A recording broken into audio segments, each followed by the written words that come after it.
एक गांव के कोने में एक पुरानी हवेली थी। हवेली में न लोग रहते थे, न ही कोई देखभाल करता था। बस एक छोटा सा चूहा, मिंटो, और एक मोटी सी बिल्ली, शेरू, वहां के निवासी थे। दोनों की दुश्मनी पुरानी थी। जैसे ही बिल्ली को चूहा दिखाई देता, वह उसके पीछे दौड़ पड़ती, और जैसे ही चूहा बिल्ली का नाम सुनता, उसकी जान गले में अटक जाती। मिंटो बहुत चंचल और तेज दिमाग का था।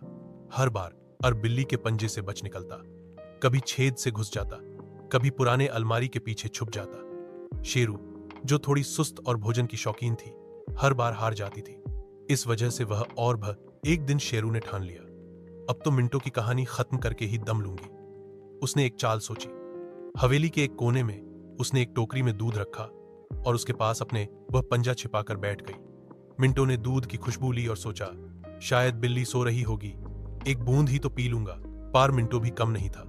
उसने टोकरी के नीचे एक छोटा सुराख पहले ही बना लिया था।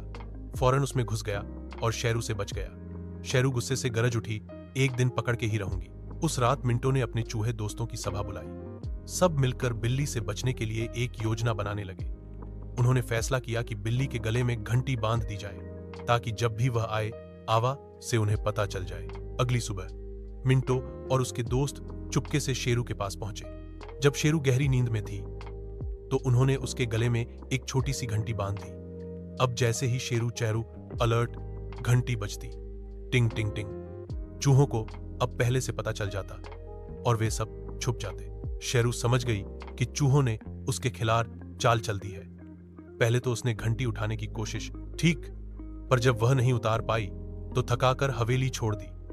मिंटो और उसके दोस्तों ने जीत का जश्न मनाया, लेकिन कुछ ही दिनों बाद मिंटो ने सोचा, बिल्ली चली गई, पर अब तो मैं ही नहीं, शेर से बचने का मजा भी तो एक खेल था। उससे बिल्ली की कमी महसूस होने लगी। तभी एक दिन शेरू वापस आई, इस बार एक घंटी के साथ, मगर दुश्मनी के बिना। दोनों ने एक दूसरे को देखा, मुंह इसकाराए और फैसला किया, अब दोस्ती करते हैं। और इस तरह एक पुरानी दुश्मनी एक नई दोस्ती में बदल गई।